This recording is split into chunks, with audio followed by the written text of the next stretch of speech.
चलिए आज हम लोग सीखते हैं परिमेय संख्या किसे कहते हैं। परिमेय संख्या को इंग्लिश में हम लोग रैशनल नंबर भी कहते हैं। तो आइए देखते हैं।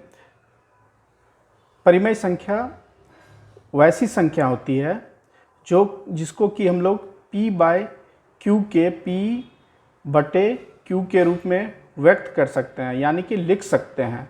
वैसी संख्या को हम लोग परिमेय संख्या कहते हैं, जहाँ उसमें फिर हमारा कंडीशन आ जाता है जहाँ p और q पूर्णांक हो, p और q पूर्णांक हो और q बराबर 0 ना हो और p बराबर 0 ना हो, तो वैसी संख्याओं को हम लोग परिमेय संख्या कहते हैं। तो आइए इसमें देखते हैं, इसके कुछ कंडीशन हैं। तो कंडीशन है कि जिस संख्या को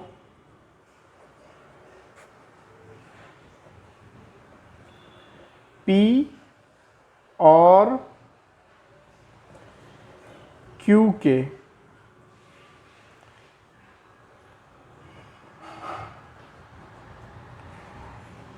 अनुपात में लिखा जा सकता है,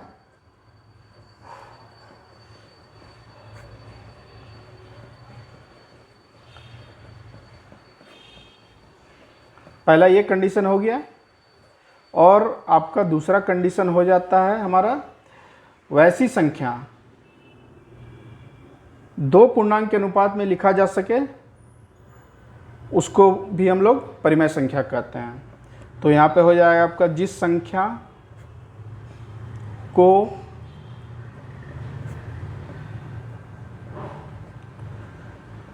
दो पूर्णांक के अनुपात में, दो पूर्णांक के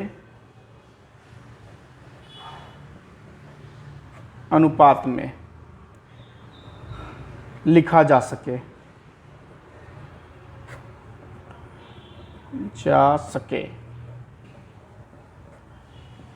तो ये दोनों कंडीशन हमारा इसमें मिलना चाहिए, तभी वो संख्या परिमेय संख्या कहलाती है।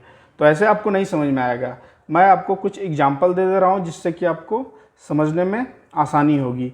तो देखिए, पहला एग्जाम्पल हम लोग लेते हैं, उदाहरण हम लोग लेते हैं 2, ठीक है।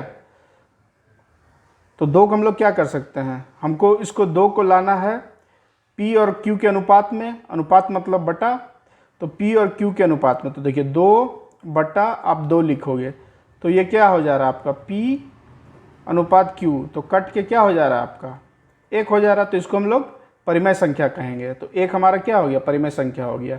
चलिए अब दूसरा एग्जाम्पल लेते हैं, एग्जाम्पल 2।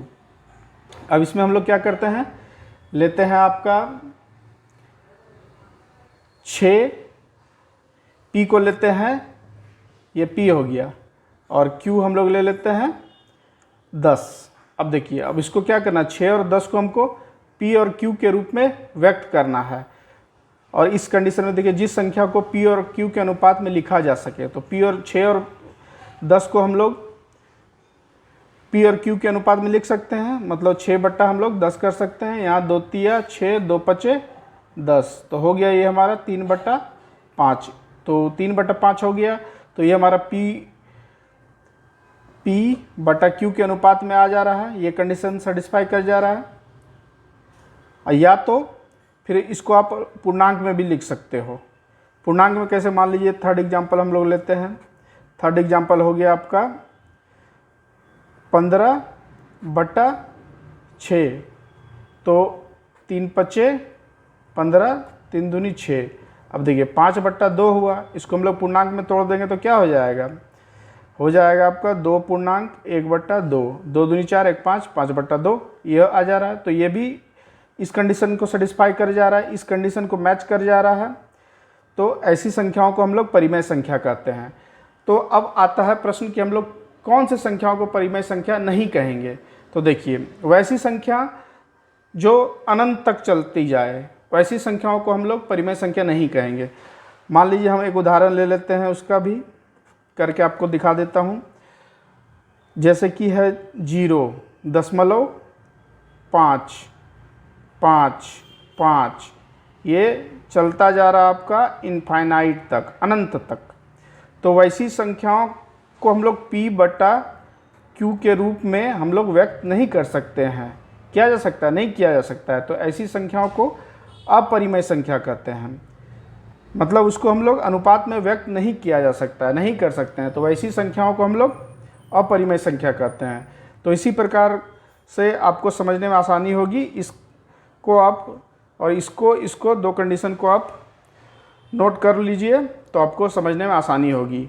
तो परिमेय संख्या की परिभाषा से ही आपको पता चल जाता है। ये उदाहरण मैंने आपको दिखा दिया, तो इससे आपको और आशा करता हूँ कि समझ में आ गया होगा। तो चलिए आज के लिए इतना ही। अगर नए हैं इस वीडियो पे तो हमारे चैनल को लाइक कर दें और चैनल को सब्सक्राइब करना ना भूलें, और वीडियो को कृपया करके लाइक कर दें और अपने दोस्तों में इस वीडियो को शेयर करें। धन्यवाद।